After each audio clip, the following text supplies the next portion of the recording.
गुरुर्ब्रह्मा गुरुर्विष्णू गुरुर्देव महेश्वरा सद्गुरु साक्षात परब्रह्मा तस्मै श्री सद्गुरवे नमः। जय जय रघुवीर समर्थ श्रीराम समर्थ। सद्गुरु चरणांना नतमस्तक होऊन आपण या शुभ्र सकाळच्या तेजोमय वातावरणामध्ये या निरूपणास सुरुवात करूया। मायबाप सज्जनांचं स्वागत आहे। आपल्या या दुःखमय संसारामध्ये सर्वांच्या जीवनामध्ये पडलेला एक महत्त्वाचा प्रश्न म्हणजे सुख म्हणजे तरी काय। पण समर्थांनी त्या सुखाचं विश्लेषण एवढ्या सुंदर शब्दामध्ये वर्णन केलेलं आहे ना। सुख म्हणजे तरी काय, जे मिळालेलं आहे ना त्याचा आनंद घेणं, आणि दुःख म्हणजे मला अजून हवं आहे अशी सतत अपेक्षा करत राहणं म्हणजे दुःखच आहे ना। कुणीतरी म्हटलेलंच आहे, सोनं हातात असताना पितळाचा मोह बरा नाही। म्हणजे काय बरं, म्हणजे सध्या आहे ना बघा, या कलियुगामध्ये हा AI ट्रेंड सुरू झालेला आहे ना, आणि हा AI ट्रेंड सुरू होऊन संपत आलेला आहे। पण या AI या एडिट केलेल्या फोटोंवरून असं दिसून येतं ना की लोकांना खोट्या गोष्टींमध्ये आनंद भेटतो। खरं तर नको नको वाटतं, मग तो माणूस असो किंवा फोटो असो। एक सत्य हेही आहे ना की खोटं कितीही सुंदर दिसत असलं ना तरी त्याची चमक फक्त थोड्या वेळापुरता असते। म्हणून आहे त्यात सुखी राहा। निसर्गाने प्रत्येकाला सुंदर बनवलेलं आहे। खोट्यांच्या मायावी जाळ्यामध्ये अडकण्यापेक्षा खऱ्याचा स्वीकार करायला शिका, तेव्हाच खरं तुमच्या जीवनामध्ये सुख निर्माण होणार आहे। तसं होईल का बरं? कधीच होणार नाही। म्हणजे आपल्याला अगोदर आहे ना या जगामध्ये सत्य काय आहे ते आपल्याला अगोदर शोधावं लागेल, मगच त्याचं उत्तर आपल्याला मिळेल ना। समर्थांनी मनाच्या श्लोकांमध्ये वर्णन केलेलं आहे, जगी पाहता साच ते काय आहे, अति आदरे सत्य शोधून पाहे, पुढे पाहता पाहता देव जोडे, भ्रमे भ्रांती अज्ञान हे सर्व मोडे। बघा, या जगामध्ये सत्य काय आहे ना याचा मनापासून मनुष्याने शोध घ्यायला हवा। पण मनुष्य मात्र असत्यामध्ये गुंतून गेलेला आहे। मनुष्याच्या जीवनात मात्र दुःखांनी त्याचं पूर्ण साम्राज्य भरलेलं आहे। तो दुःखातून सुख शोधण्याचा प्रयत्न करतो, पण ते दुःख आहे ना ते अवगुणांनी भरलेलं आहे। पण मनुष्य मात्र सत्याचा शोध घ्यायला तयार नाही। असा शोध घेत गेल्यास ना मगच आपल्याला देव भेटेल, मगच आपल्याला देवाची खरी जी निर्मिती आहे, देवाने जे बनवलेलं जे रूप आहे ना, जे साक्षात मनाने पाहता येतो ते आपल्याला भेटीस येईल। आणि मग आपल्या जीवनामध्ये असलेली मग भ्रम आहेत ना, भ्रांती आहे, ज्या अज्ञान आहेत ना, अशी गोष्टी आपल्या जीवनातून हद्दपार होऊन जातील। पण मनुष्य मात्र सत्याकडं कधी जात नाही, तो नुसती असत्याची कास धरून बसतो। मग जीवनामध्ये तुमच्या अहंभावच येईल ना। समर्थांनी सांगितलेलं आहे, सदा विषयो चिंतता जीव जाला, अहंभाव अज्ञान जन्मासी आला, विवेके सदा स्वस्वरूपी भरावे, जीवाऊ गमी जन्म नाही स्वभावे। जेव्हा सतत विषयांचा विचार करतो ना आपण, तेव्हा जीवदशा प्राप्त होते। त्यामुळे हा अहंभाव आहे ना आणि अज्ञान उत्पन्न होत असतो। म्हणून कोणत्या विषयावर आपण चिंतन करावं हे आपल्या स्वतःला कळायला पाहिजे. पण आपण मात्र 2-4 चौघांमध्ये बसतो आणि मग त्या जीवनावर चर्चा चालू होते. दुसऱ्यांचे हेवेदावे चालू होतात. दुसऱ्यांच्या गोष्टी आपण करत असतो, पण भगवंताच्या गोष्टी कधीच करत नाही. म्हणजे या जन्म मरणाच्या पलीकडे जाण्यासाठी आहे ना, मोठ्या विवेकाने या स्वस्वरूपामध्ये मग्न होऊन जावं. हे जीवाचे जे उगमस्थान आहे ना, त्या आत्मस्वरूपामध्ये जेव्हा आपण मग्न होऊ ना, तेव्हा जन्म मरणाचा संबंधसुद्धा उरणार नाही. तेव्हा मनुष्य या पूर्ण मृत्यूपासून आहे ना, तो वेगळा होऊन जाईल. मृत्यूचं भय त्याच्या जीवनामध्ये राहणार नाही. पण आताचा हा कलियुगाचा जर विचार केला ना, प्रत्येक मनुष्य डिप्रेशनमध्ये आहे, प्रत्येक मनुष्य दुःखामध्ये आहे. पण जो भक्ती मार्गामध्ये असलेला मनुष्य आहे ना, त्याच्याकडे 1 रुपया नसला तरी चालेल, पण तरीसुद्धा त्याच्या चेहऱ्यावर आनंद आहे. त्याच्या चेहऱ्यावर जे समाधान आहे ना, करोडो रुपया असलेल्या मनुष्याच्या जीवनामध्ये ते नाही. म्हणून आपले हे भाग्यच आहेत ना की आपल्याला हे चरण मिळाले, सद्गुरू चरण मिळाले. नाहीतर आपण सुद्धा आता असतो कुठे बरं. म्हणजे समर्थांनी सुंदर वर्णन केलेलं आहे.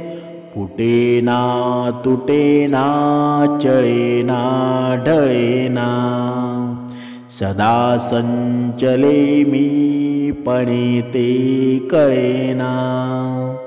तया एक रूपासी दुजे न साहे, म्हणा संत अनंत शोधून पाहे.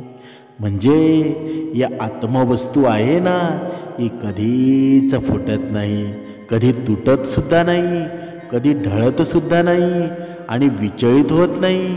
पण मनात अहंकार जर आला ना, वारंवार मनात थोडा थोडा अहंकार साठून राहिला, तर भरपूर मोठा अहंकार होतो आणि ते आपल्याला कळत सुद्धा नाही.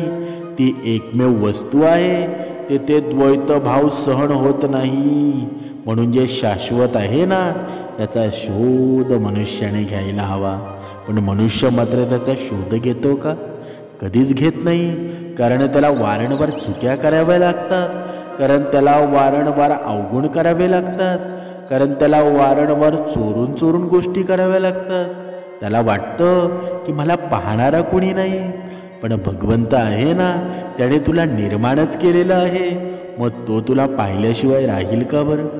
तुला कोणी पाहत नाही अशा विचारामध्ये तू कधी राहू नकोस. कधी तुझी राख रांगोळी होईल ना, कधी तू मृत्यूला तयार होशील, तुला सुद्धा कळणार नाही. म्हणून आयुष्यामध्ये आहे ना, मनुष्याने काही चुका करू नये, नाहीतर तुमचं आयुष्य बरबाद झाल्याशिवाय राहणार नाही.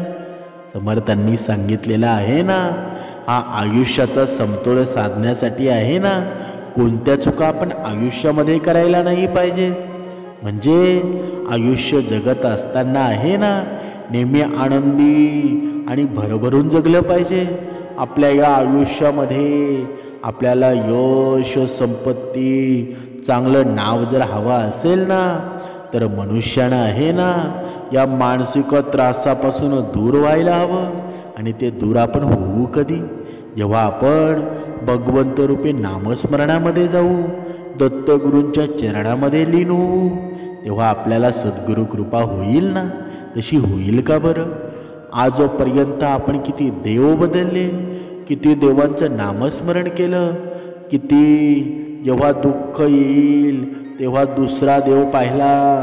पण आजपर्यंत जर इथे तुम्ही आला असाल ना, तर इथे तुमचं मन लागल्याशिवाय राहणार नाही, इथे तुम्हाला प्रचिती आल्याशिवाय राहणार नाही.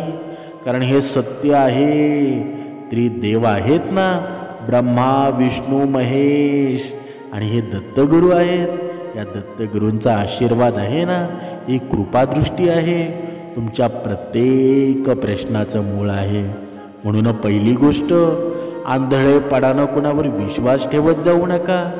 आपल्या मानसिक या त्रासाचं कारण आहे ना, ते सगळ्यात मोठं कारण आहे. तो म्हणजे आपण आंधळेपणानं ठेवलेला विश्वास म्हणजे समोरच्या व्यक्तीवर आहे ना, मनापासून आंधळा विश्वास ठेवतो. आपल्याला असं वाटत असतं की समोरच्या व्यक्तीच्या आयुष्यामध्ये आहे ना आपलं खूप महत्त्वाचं स्थान आहे, आपली त्याला गरज आहे. प्रत्येक आपल्या दुःखात आपल्याला हा व्यक्ती साथ देणार आहे, प्रत्येक अडचणीत आपल्याला मदत करणार आहे. पण आपण ज्या व्यक्तीवर विश्वास ठेवतो ना, तीच व्यक्ती आपला विश्वासघात कधी करते ना, ते आपल्याला सुद्धा कळत नाही. आणि त्या वेळेला आपण पूर्णपणे आतून तुटून जातो. तुमच्या बाबतीत सुद्धा हे घडलेलं असेल. ज्या वेळेला आपण अडचणीत असतो ना, त्या वेळेला अशी लोक आपल्यापासून दुरावा निर्माण करतात. म्हणजे ज्या वेळेला तुम्ही यशस्वी असता, तुमच्याकडे पैसा असतो, तुमच्याकडे कोणतं तरी पद असतं, त्या वेळेला लोक आहेत ना तुमच्या मागे पुढे करतील, असं सुद्धा दाखवून देतील तुम्ही खूपच चांगले मोठे आहात. पण ज्या वेळेला हेच पद निघून जाईल, तुमच्याकडे पैसा कमी होऊन जाईल, त्या वेळेला आहे ना मागे पुढे करणारे लोक आपल्याला झिरो समजायला लागतील, आपल्याला कमी समजायला लागतील. या जगातील सगळ्यात कडू सत्य हेच आहे ना की जोपर्यंत समोरच्या व्यक्तीच्या आपण गरजा पूर्ण करत आहोत, तोपर्यंत त्या व्यक्तीसाठी आपण खास आणि महत्त्वाचे असतो. पण ज्या वेळेला त्याच्या आपल्याकडून गरजा पूर्ण होत नाही, त्या वेळेला तो आपल्याला इग्नोर करायला सुरुवात करतो. म्हणजे तुम्ही देखील एखाद्या व्यक्तीच्या सगळ्या गरजा पूर्ण केल्या असतील, त्यांच्यावर पैसा खर्च केला असेल, त्यांना तुमचा किमती वेळसुद्धा दिला असेल, त्यांचं मनसुद्धा जपलं असेल, त्यांच्या प्रत्येक वाईट वेळेमध्ये साथसुद्धा दिली असेल. पण ज्या वेळेला तुमची वाईट वेळ येते ना, त्या वेळेला अशी लोक कारणं सांगायला सुरुवात करतात. ज्या वेळेला तुम्ही त्यांच्याकडे वेळ मागता, त्या वेळेला मी बिझी आहे असं म्हणून प्रत्येक मदतीला काही ना काही कारणं सांगून ती म्हणतात, माझ्याकडे भरपूर कामं आहेत, माझ्याकडे वेळच नाही. म्हणजे ज्या वेळेला स्वार्थी लोकांचं खरं रूप आपल्याला कळतं ना, त्या वेळेला आपलं मन तुटून जातं. आपल्याला काही विचार करावा काहीसुद्धा कळत नाही. आपल्याला खूप जास्त मानसिक त्रासच होतो ना. मग आपल्याला कळतं की फक्त तो आपला वापर करून घेत होता. जोपर्यंत पडतं आहे ना, तोपर्यंत भाऊ, मित्र, मैत्रिणी असे नाते जोडून ठेवतात. आणि एकदा का गरज लागली ना की ओळखसुद्धा देत नाहीत. म्हणजे एखाद्यावर विश्वास ठेवणं चुकीचं नाही, पण आंधळा विश्वास ठेवणं पूर्णपणे चुकीचंच आहे ना. म्हणून समोरच्या व्यक्तीमध्ये पूर्णपणे गुंतून राहणं चुकीचंच आहे ना. या इंस्टाग्राम, फेसबुक, व्हॉट्सअप अशा अनेक या सोशल ॲप्लिकेशनद्वारे आहे ना, मनुष्य मात्र अनोळखी व्यक्तीबरोबर संबंध ठेवतो, अनोळखी व्यक्तीबरोबर मैत्री करतो. आणि हे कितपत चांगलं आहे बरं? आपण प्रत्येकानं या गोष्टीचं विश्लेषण करावं, विचार करावा. तुम्हाला लगेच उत्तर मिळून जाईल. म्हणजे ती व्यक्ती आहे ना, जे बोलत आहे ते प्रत्येक वेळेला खरं आहे असं नाही. ती व्यक्ती जसं वागत आहे ते खरं आहे असं नाही. तर खरं काय खोटं काय ही ओळखण्याची क्षमता आहे ना, ती आपल्यामध्ये असायला हवी. आणि ही क्षमता येईल कधी बरं? जेव्हा आपण भगवंताच्या नामस्मरणामध्ये असू, जेव्हा आपल्या जीवनामध्ये रोज श्रवण घडेल. म्हणून रोज 7 वाजता आपलं हे निरूपण येतं ना, हे रोज आपण श्रवण करावं. जरा आपल्या जीवनामध्ये हे निरूपण चांगलं बसलं तर या निरूपणाला लाईकसुद्धा करावं. म्हणजे ते भगवंतापर्यंत कृपादृष्टी देत असतं ना. म्हणून आयुष्यामध्ये आपल्याला भरपूर गोष्टी मिळतात, भरपूर गोष्टी आपल्या हातून सुद्धा जातात. पण आपल्याला कदर कधी राहते बरं? जेव्हा त्या आपल्याजवळ गोष्टी नसतात. फुकट मिळालेल्या गोष्टींची कधीच कदर नसते. म्हणून या आयुष्य आहे ना, अशा लोकांमुळं आपलं आयुष्य आहे ना चुकीच्या मार्गावर जात असतं. अशा काही फायदा घेणाऱ्या लोकांना ओळखा, त्यांना प्रत्येक गोष्टीला नाही म्हणायला शिका. जे लोक तुमच्या दुःखामध्ये वाईट वेळेमध्ये साथ देत नाहीत ना, त्यांना तुमच्या सुखात किंवा चांगल्या गोष्टीत कधीच सामील करून घेऊ नका. अशा लोकांना आहे ना कधीच महत्त्व देऊ नका. पण जी लोक खरंच तुमचे शुभचिंतक आहेत त्यांना अगोदर ओळखायला शिका. त्या लोकांना तुमचा वेळ द्या, त्यांना आयुष्यभर जपा. जी लोक तुम्हाला रडताना पाहू शकत नाही, दुःखात टेन्शनमध्ये पाहू शकत नाही, तुम्हाला त्रास झाल्यानंतर ज्या लोकांना त्रास होतो अशा लोकांना कधीच गमावू नका. कारण आपल्याला जपणारी लोक आहेत ना, आपल्या एखाद्या चांगल्या कर्माचीच फळ असतं. प्रत्येकाला अशी जपणारी लोक भेटतातच असं नाही. त्यामुळं विश्वासघात होईल ना इतका समोरच्या व्यक्तीवर कधी विश्वास ठेवू नका. आयुष्यात अतिशय दुःख येईल असं वागू नका. समर्थांनी सांगितलंच आहे ना, मनुष्याला जास्त दुःख कधी येतो बरं? तो अहंकारामध्ये येऊन निर्णय घेतो, तेव्हाच त्याच्या जीवनामध्ये दुःख येत असतं. समर्थांनी मनाच्या श्लोकांमध्ये वर्णन केलेलं आहे.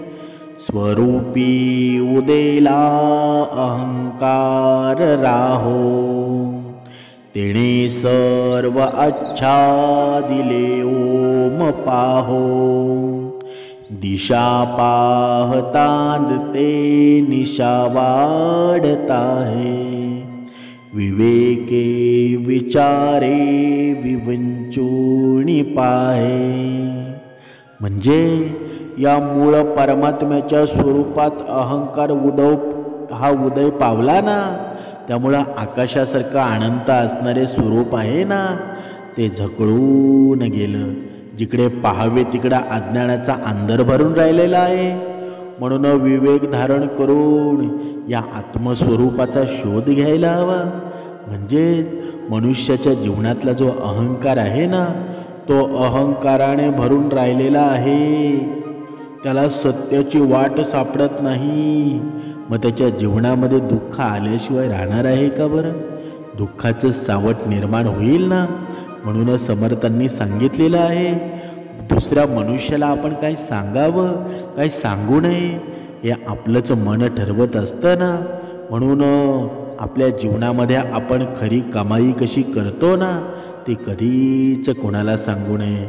तू किती कमावतोस, तुझा इन्कम किती आहे, तुझ्याकडे किती पैसा आहे, असे प्रश्न विचारायला लोक कधीच लाजत नाही. कारण त्यांना जाणून घ्यायचं असतं त्याच्याकडे किती संपत्ती आहे आणि त्या ऐकल्यावर त्यांच्या पोटात दुखायला लागतं. एक गोष्ट नेहमी लक्षात ठेवा, तुमची कमाई, तुमचा पैसा तुमची सर्वात मोठी ताकद आहे. आणि हीच कमाई, हा पैसा आहे ना तुमची सगळ्यात मोठी कमजोरीसुद्धा असू शकते. लोकांना आपली कमाई कधी सांगायची नाही. यामागे कारण आहे. ते कारण म्हणजे आपल्याकडे जास्त पैसा असेल तर आपल्याला घमंडी समजणार, आपल्याकडे पैसा कमी असेल तर आपल्याला व्हॅल्यू देणार नाहीत. समजा ज्या वेळेला आपण वाईट वेळेतून जात असतो ना, मेहनत करत असतो, कष्ट करत असतो, गरिबीतून पुढे जात असतो, त्या वेळेला लोक आपली निंदाच करतात ना, आपल्याला कमी समजतात. याच्याकडे काय आहे, त्याच्याकडे पद नाही, पैसा नाही असेच म्हणून हिणवतात ना. आणि ज्या वेळेला आपल्या कष्टाचं फळ आपल्याला मिळतं ना, आपल्याकडे पैसा येतो, आपण 4 सुख सुविधा भोगायला लागतो, त्यावेळेला लोक आहेत ना आपल्याला घमंडी गर्विष्ठ म्हणायला सुरुवात करतात. ज्या वेळेला तुमचे चांगले वेळ सुरू होते त्या वेळेला तुम्ही आनंदी राहायला सुरू करता आणि लोकांना तुमचा हा आनंद आहे ना तो टोचायलाच लागतो ना. लोकांना तुम्हाला कष्ट करताना, संघर्ष करताना एक गरिबी तर पहिल्याला आवडतं. कारण त्या वेळेला आहे ना ते स्वतःला सर्वश्रेष्ठ समजत असतात.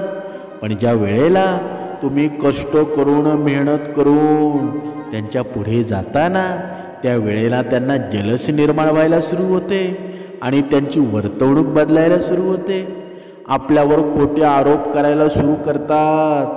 म्हणून जर तुम्ही तुमची कमाई सांगितली नाही तर 2 गोष्टी नक्की आहेत. पहिली म्हणजे ते लोक तुमचा फायदा घ्यायला सुरू करतील आणि दुसरी म्हणजे तुमच्याविषयी ईर्ष्या करायला किंवा तुम्ही पुढे जाऊ नये म्हणून तुम्हाला त्रास द्यायला सुरू करतील. बघा, तुम्ही निरीक्षण करा, ज्या वेळेला तुमच्याकडे पैसा असतो त्या वेळेला समोरची लोक आहेत ना तुमच्याकडे उसने पैसे मागायला सुरू करतात. पण तुम्ही त्यांना जर पैशाची मदत नाही केली तर ते लगेच तुम्हाला घमंडी समजतात, गर्विष्ठ म्हणून तुमची बदनामी करायला सुरुवात करतात. म्हणून आपली कमाई आहे ना नेहमी गुपित ठेवावी. आयुष्यात खूप पैसा कमवा, पुढे चला, यशस्वी व्हा. मोठेपणे सांगणं आहे ना, दिखावा करणं सोडून द्या. कारण लोकांना तुम्ही यशस्वी नाही तर अपयशी झालेलं पाहायचं असतं. खरं तर हे आहे ना की गरिबी दाखवाल ना तर किंमत मिळणार नाही आणि श्रीमंती दाखवाल ना तर ईर्ष्या आणि त्रासच मिळेल आणि जास्तच मिळवाल तर दुश्मनच निर्माण होतील. पण जर भगवंताच्या नामस्मरणामध्ये राहिलात, भगवंताच्या चरणामध्ये राहिलात, भगवंताची सेवा सुरू केली तर तुमच्या जीवनामध्ये आनंदच येईल ना. मग आता आपण काही करावं हे आपण स्वतः ठरवावं. म्हणजे जर तुम्हाला कोणी एखाद्याने प्रश्न विचारला ना, तू किती कमावतोस, या प्रश्नाचं उत्तर तुम्ही त्याला असं द्या, मी इतकं कमावतो की माझ्या सर्व गरजा पूर्ण होतात आणि मला कोणासमोर झुकण्याची गरज निर्माण होत नाही. म्हणजे आपली स्वप्न आहेत ना, भविष्यातील नियोजन आणि कौटुंबिक गोष्टी कधीही कोणाला सांगू नका. पण मनुष्य मात्र 17 वेळा दुसऱ्याला सांगत फिरतो, मग तो यशस्वी होईल का बरं? म्हणजे यश कधीही शांततेत मिळवावं. स्वप्न जगाला सांगून पूर्ण होत नाही तर ती स्वप्न पहिल्यांदा आपण पूर्ण करावी आणि मगच जगाला सांगावं. समजा तुम्ही एखाद्याला ते सांगितलं की मी मोठं घर बांधील, मी एवढे पैसे कमवील, मी हे करेल, मी ते करेल, हे माझं स्वप्न आहे, तर समोरचा व्यक्ती ते ऐकून तर घेईल, पण तुमच्या बोलण्यावरून टिंगल करायला सुरू करेल, तुमची निंदा करायला सुरू करेल. स्वप्न ही नेहमी शांततेमध्ये पूर्ण करायची असतात ना. कारण लोकांना तुम्हाला पुढे जाताना पाहण्यापेक्षा तुम्ही अपयशी होताना पाहिलं ना तर त्यांना भरपूर आवडतं. समजा तुम्ही तुमची स्वप्न सर्वांना सांगत बसलात आणि तुमच्यावर जर वाईट वेळ आली आणि तुमची स्वप्न पूर्ण झाली नाही तर 4 लोकांमध्ये तुमची निंदा व्हायला सुरुवात होते, तुमचा अपमान होतो. तुमची स्वप्न पूर्ण झाली नाहीत ना याचा त्रास आहे ना, लोक आपल्याला नावं ठेवतात, याचा त्रास आयुष्यात आपल्याला होऊ शकतो. त्यामुळं आपली स्वप्न कधीही कोणाला सांगू नये. स्वप्न पूर्ण करा, पण त्या आपल्या मनाशी जिद्द बांधून ही पूर्ण करण्याचा प्रयत्न करावा ना. म्हणजे मोठी मोठी स्वप्न आहेत ना ती पाहिलीच पाहिजेत आणि ती पूर्ण करण्यासाठी तेवढे कष्टसुद्धा केले पाहिजेत, मेहनतसुद्धा घेतली पाहिजे. हे सगळं आहे ना शांततेमध्ये राहून करायचं आहे. कुणाला कधीच सांगून करू नका. त्यानंतर भविष्यातील नियोजन कधीही कोणाला सांगू नका. कारण आहे ना तुम्ही भविष्यात काय करणार आहात हे लोकांना सांगत बसाल ना तर लोक तुमच्या नियोजनामध्ये काठी घालायला कमी पडणार नाही. तुमचे भविष्यातील नियोजन आहे ना कसे अपयशी होईल असेच सल्ले देतील ना, तुम्हाला चुकीच्या मार्गावर नेण्याचा प्रयत्न करतील किंवा तू हे काम करू शकत नाहीस, तू हे नियोजन पूर्ण करू शकत नाहीस असं वातावरण निर्माण करून तुमचे मानसिक खच्चीकरण करू शकतात ना. तुमचे भविष्यातील प्लॅनिंग तुम्ही इतरांना सांगितलं ना तर लोक त्या नियोजनाची चर्चा करायला सुरू करतील. कारण तुम्ही त्या नियोजनासाठी खूप कष्ट आणि मेहनत जिद्दीने पुढे जात असाल तर लोकांना ते पाहवणार सुद्धा नाही. तुम्हाला ते मागे खेचण्यासाठी कोणत्याही पायरीला जाऊ शकतात. त्यामुळं भविष्यातील नियोजन आहे ना ते इतरांना सांगून स्वतःचं नुकसान स्वतः करून घेऊ नका. शांत राहा. नियोजन आहे ना ज्या वेळेला पूर्ण होईल त्यावेळेला लोकांना तुमचं यश सांगेल. तुम्ही किती नियोजनपूर्वक आहात. यश मिळवलं आहे. कोणतंही नियोजन करा, यश मिळवा, पण ते शांत राहून मिळवा. त्यानंतर कौटुंबातील चांगली किंवा वाईट गोष्ट आहे ना, कधीही पूर्णपणे बाहेर जाऊन देऊ नका. कधीच कोणाला सांगू नका. आपला एखादा खास मित्र आहे किंवा मैत्रीण आहे म्हणून आपल्या कुटुंबातील सगळ्या गोष्टी सांगत बसू नका. कारण आपण त्यांच्यावर आंधळा विश्वास ठेवत असतो की हा आपलं बोलणं गुपितच ठेवेल, बाहेर जाऊन देणार नाही, बाहेर कोणाला सांगणार नाही. तर असा विश्वास ठेवलेल्या व्यक्तीला आहे ना, आपण घरातील एखादे नियोजन असेल किंवा घरगुती झालेलं भांडण सांगत बसतो, पण समोरची व्यक्ती आपल्याला आपल्या विचाराशी सहमत नसते. आपलं सर्व बोलणं ऐकून तर ती नक्कीच घेते, पण आपल्या घरात झालेलं भांडण आहे ना ते ऐकते आणि ती व्यक्ती आपल्याविषयी एक वेगळीच इमेज निर्माण करते. आपल्या घरगुती भांडण आहे ना, आपण इतरांना सांगितलं तर समोरची व्यक्ती आपला गैरफायदा घेऊन आपल्याला टॉर्चरसुद्धा करू शकते. म्हणून आपल्याला कमी लेखू शकते ना. म्हणून आपल्या कुटुंबामध्ये एकोपा नसेल तर बाहेरचे लोक आपल्याला त्रास देऊ शकतात ना. त्यामुळं कुटुंबातील कोणतीच गोष्ट बाहेर जाऊन देऊ नका. बाहेर कधी आपल्या मित्राला सांगू नका. म्हणून पहिल्यांदा स्वतःला सिद्ध करा आणि मग जगाला दाखवा. त्यानंतर स्वप्न बघा, ती पूर्ण करा आणि मगच इतरांना सांगा. पहिल्यांदा म्हणजे या आयुष्याच्या ही यशाची कथा आहे ना, या आयुष्याचं लेखन आहे. कारण जे लोकांना येतं, परिपूर्ण लोकांना पाहायला आवडतं. व्यर्थ बडबड करणाऱ्या लोकांना कुणीच व्हॅल्यू देत नाही. म्हणून समर्थांनी सांगितलं आहे ना की जास्त आनंदी असाल ना, जास्त दुःखी असावे, शांत राहा. माणसाच्या हातून चूक दोन्हींना घडत असते. पूर्णतः मनुष्य आनंदी असतो का बरं? अजिबात नाही. त्याच्या जीवनामध्ये दुःख येतं ना, म्हणून त्याला सुखाचा शोध निर्माण होतो. जर दुःखच आलं नाही तर सुख निर्माण होईल का बरं? म्हणून दुःखसुद्धा हवं आहे, पण त्या दुःखाची तीव्रता कमी कधी होईल बरं? जेव्हा आपल्या जीवनामध्ये नामस्मरण असेल, भगवंताच्या चरणी आपण लीन असू, आपल्या जीवनामध्ये आत्मशांती असेल, तेव्हाच घडेल ना. म्हणूनच समर्थांनी सांगितलेलं आहे की माणसाच्या हातून चूक होतच असते आणि ज्या वेळेला तो जास्त दुःखी असतो ना, ज्या वेळेला आपण जास्त आनंदी असतो, त्या वेळेला आपल्या वाचेवर आपलं नियंत्रण, ज्या वेळेला दुःखी असेल त्या वेळेला आपल्या भावनांवर नियंत्रण असायला हवं. तर आपण चुकीच्या वळणाचा समतोल साधू शकतो. बघा, ज्या वेळेला आपण जास्त आनंदी असतो त्या वेळेला आपण किती यशस्वी आहे, माझ्याकडे किती पैसा आहे, माझ्याकडे खूप जास्त आहे असं बोलून बसतो. ज्या गोष्टी आपल्याला लपवून ठेवायला पाहिजेत ना, त्या देखील आपण समोरच्या व्यक्तीला सांगून टाकतो. यामुळं आपण अतिशय अडचणीमध्ये येऊ शकतो. आपल्या दुःखाचं कारण आहे ना, आपलं हे बोलणं बनू शकतं.